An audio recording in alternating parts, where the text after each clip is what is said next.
Melinda Gates au Burkina Faso, elle a été reçue en audience cet après-midi par le président du Faso. Des femmes journalistes en formation de 2 jours à Ouagadougou. Et puis nous aurons quelques brèves de ce qui fait la une de l'actualité internationale. Mesdames, Messieurs, bonsoir. C'était là les titres de votre 19h30. Melinda Gates, l'une des femmes la plus riches au monde, a été reçue en audience cet après-midi par le président Roch-Marc Christian Kaboré. À sa sortie d'audience, elle a annoncé un investissement de près de 23 milliards et demi de francs CFA de sa fondation au profit des femmes et des enfants dans le secteur de la santé au Burkina Faso. C'est un reportage signé Odette Zouangena. Depuis hier, la coprésidente de la Fondation Bill et Melinda Gates a entamé une série d'activités avec le ministre de la Santé burkinabé. Aujourd'hui, elle a été reçue à Koussiam. Melinda Gates, puisque c'est d'elle qu'il s'agit, réaffirme l'investissement de 23,5 milliards de francs CFA au président du Faso sur 3 ans dans les programmes du secteur de la santé dont l'objectif est l'amélioration de la nutrition et la santé des femmes et des enfants au Burkina Faso. Nous travaillons également dans le domaine de la nutrition et à travers un projet Life and Thrive. Et cela vise à éduquer les femmes sur l'importance de l'allaitement maternel. Et cela permet à s'assurer de la santé des enfants. Et nous pouvons leur dire d'allaiter jusqu'à 6 mois. Et après les 6 mois, elles peuvent ajouter un complément alimentaire. Nous avons également un important domaine qu'est l'agriculture. Et là, nous mettons l'accent sur l'élevage de la volaille. Les femmes pourront nourrir les enfants avec les œufs ou bien vendre les œufs et les poussins au marché pour acheter d'autres nourritures pour les enfants en vue d'améliorer leur santé. À partir de cette année, nous mettrons les formes réglementaires pour cela et la nutrition que le président du Faso veut voir améliorer pour les mères et les enfants.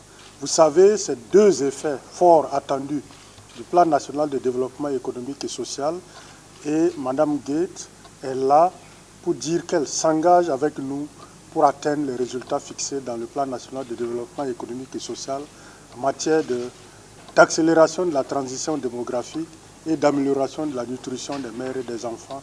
Et nous sommes reconnaissants à Mme Gates pour cette contribution inestimable qui, j'espère, va aller en s'accroissant.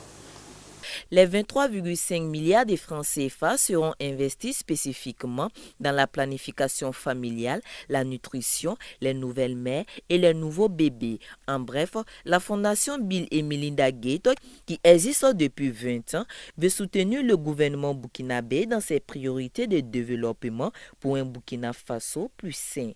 Et puis toujours dans le cadre de l'entretien de Melinda Gates et le président du Faso, Roch-Marc Christian Kaboré a soumis des doléances à son hôte.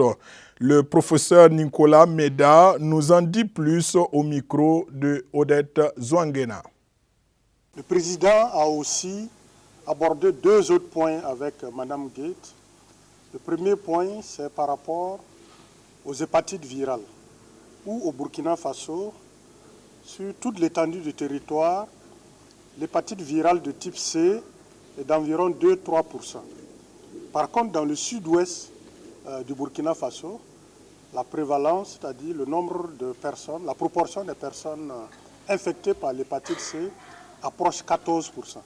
Donc le président a sollicité l'appui de la Fondation Gates à travers Mme Melinda Gates pour accompagner le Burkina à faire face à cette épidémie dans le sud-ouest. L'épidémie d'hépatite C, parce que c'est une maladie qui a aujourd'hui un traitement qui guérit en 3 mois.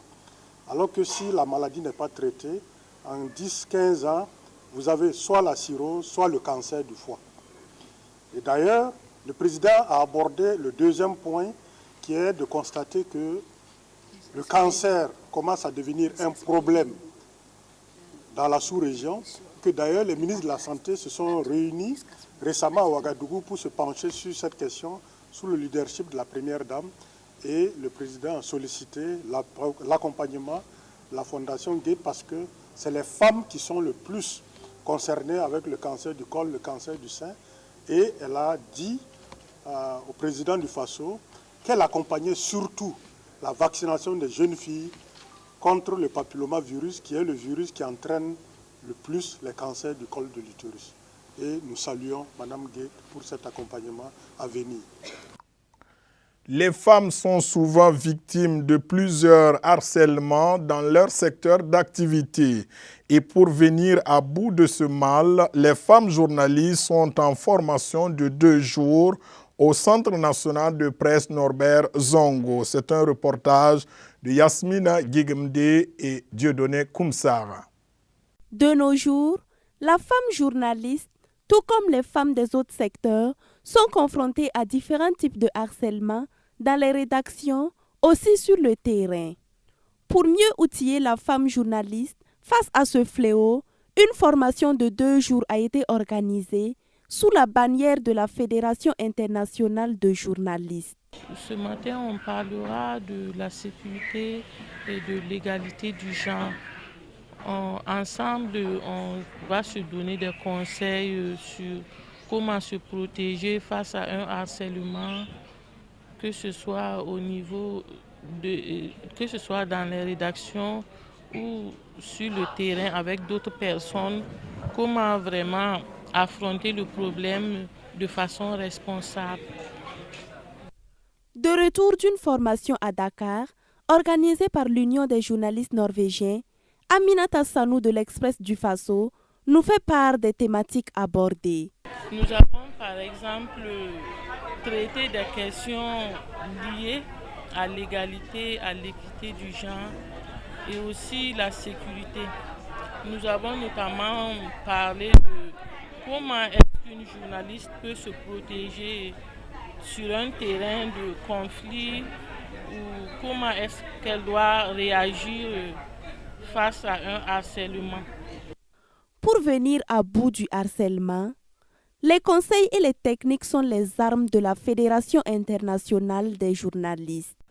Suivons à présent ce qui fait la une de l'actualité internationale et nous commençons par le Libéria où le nouveau président George Weah vient de prendre fonction.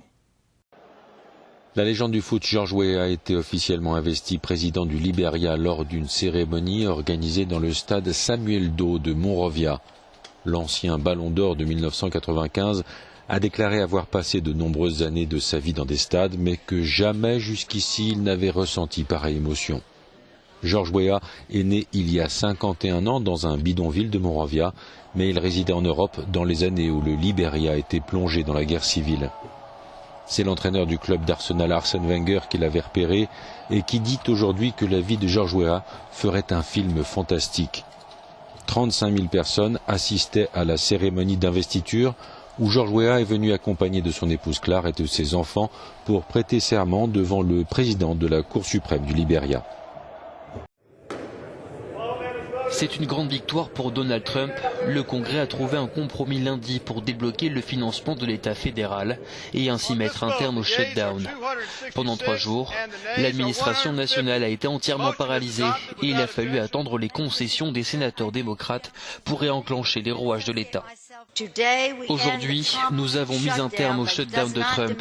Cela ne réduit ni l'influence ni la détermination du camp démocrate à répondre aux besoins du peuple américain. Les démocrates sont unis dans leur détermination à faire leur travail. Une victoire pour Donald Trump et pour les républicains, même si aucun accord n'a été scellé sur certains enjeux migratoires. La question des clandestins arrivés jeunes aux États-Unis reste toujours en suspens. Ce n'est pas le moment de se donner des coups dans le dos. Nous devons absolument tenir compte des leçons de ce qui vient de se passer ici. Nous devons aller de l'avant et de bonne foi. Oui, sur le DACA et sur l'immigration. Oui, en finançant nos forces armées pour qu'elles obtiennent les ressources dont elles ont tant besoin. Nous devons aborder ces défis urgemment. L'administration américaine devrait être de retour à la normale dès aujourd'hui. Mais pour combien de temps? Un véritable accord sur la situation des jeunes clandestins doit être trouvé avant le 8 février, au risque de revoir un énième shutdown faire son retour en force.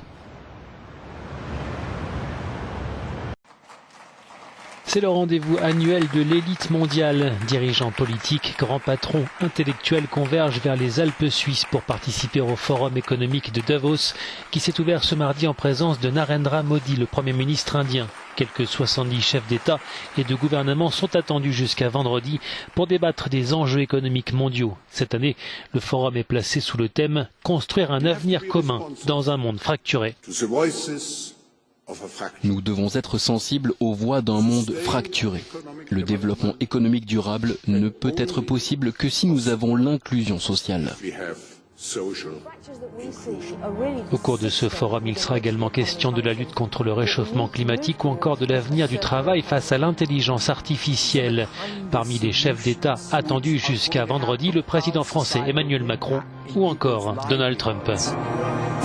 C'est la fin de votre édition. Rendez-vous demain à la même heure avec d'autres actualités. Bonsoir.